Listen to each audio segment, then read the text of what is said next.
NH-76 का भुतहा बंगला उत्तर प्रदेश के विशाल मैदानों में, जहां गन्ने के खेत मीलों तक फैले हैं, वहां आज भी कई पुरानी हवेलियां और बंगले वीरान पड़े हैं।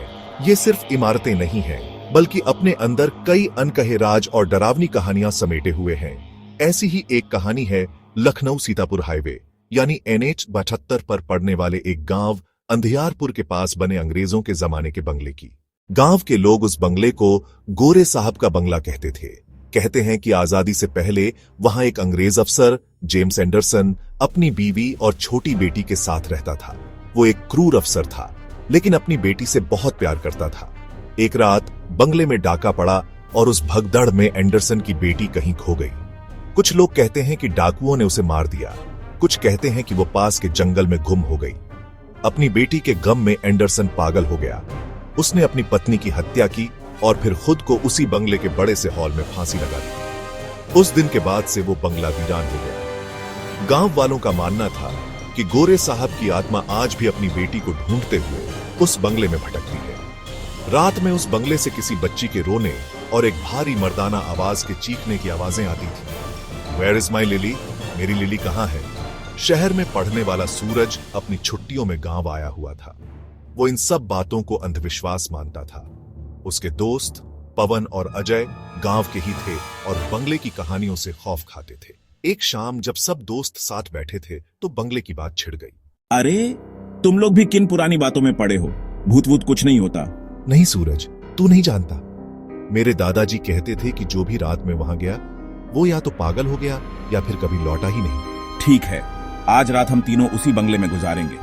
अगर भूत होता है तो मैं मान जाऊंगा, और अगर नहीं तो तुम दोनों मुझे 100-100 रुपये दोगे। अजय और पवन डर रहे थे, लेकिन दोस्तों के बीच अपनी इज्जत बचाने के लिए मान गए। अमावस की रात थी, घना अंधेरा और सियारों की डरावनी आवाजें माहौल को और भी भयानक बना रही थी। तीनों दोस्त टॉर्च लिए बंगले के टूटे हुए गेट से अंदर घुसे। चारों तरफ जंगली घास और झाड़ियां उगाई थी। बंगले की टूटी खिड़कियों से आती हवा एक अजीब सी सरसराहट पैदा कर रही थी। वे धूल भरे बड़े से हॉल में पहुंचे, जहां कहते हैं कि एंडरसन ने फांसी लगाई थी। छत पर अब भी एक पुराना हुक लटक रहा था।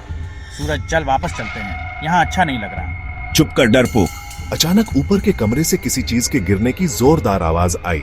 तीनों उछल पड़े। चूहा होगा। वे सीढ़ियों से ऊपर चढ़ने लगे। सीढ़ियां पुरानी और कमजोर थीं और हर कदम पर चरमराहट की आवाज आ रही थी। ऊपर एक लंबा गलियारा था जिसमें कई कमरे थे। एक कमरे का दरवाजा थोड़ा सा खुला था। जैसे ही उन्होंने टॉर्च की रोशनी अंदर डाली, उनके होश उड़ गए। कमरे में पुराने जमाने का एक पालना पड़ा था और वो धीरे धीरे अपने आप हिल रहा था। पवन की चीख निकल गई। वे तेजी से नीचे भागने लगे, लेकिन जैसे ही वे हॉल में पहुंचे, बंगले का मुख्य दरवाजा जोर से धड़ाम की आवाज के साथ अपने आप बंद हो गया। अब वे बंगले में कैद हो चुके थे। तभी उन्हें एक छोटी बच्ची के सिसकने की आवाज सुनाई दी। आवाज उसी कमरे से आ रही थी जहां पालना था। डर के मारे तीनों एक दूसरे से चिपक गए। Who is there? Get out of my house! यह आवाज इतनी भयानक थी कि अजय वहीं बेहोश हो गया। सूरज और पवन उसे उठाने की कोशिश करने लगे। तभी उन्होंने देखा कि सीढ़ियों से एक लंबा धुंधला साया नीचे उतर रहा है। वो एक अंग्रेज की तरह लग रहा था और उसकी आंखें अंधेरे में लाल अंगारों की तरह चमक रही थीं। सूरज, जो भूत प्रेतों पर यकीन नहीं करता था, आज अपनी आंखों के सामने अपनी मौत देख रहा था। उसने और पवन ने बेहोश अजय को खींचना शुरू किया और बंगले की एक खिड़की की तरफ भागे। खिड़की पर लकड़ी के तख्ते लगे थे। उन्होंने अपनी पूरी ताकत लगाकर तख्तों को तोड़ा और बाहर कूद गए। वे भागे, बिना पीछे देखे, बिना रुके, बस भागते रहे। जब वे गांव की सीमा में पहुंचे, तब जाकर उन्होंने हिम्मत की और पीछे मुड़कर देखा। बंगले की सबसे ऊपर वाली खिड़की पर उन्हें वही धुंधला साया खड़ा दिखाई दिया जो उन्हें घूर रहा था, और उसके बगल में एक छोटी बच्ची की परछाई भी थी। उस रात के बाद अजय को तेज बुखार आया और वो कई दिनों तक बड़बड़ाता रहा। पवन और सूरज ने किसी को पूरी बात नहीं बताई, लेकिन उनका चेहरा बताता था कि उन्होंने मौत को बहुत करीब से देखा था।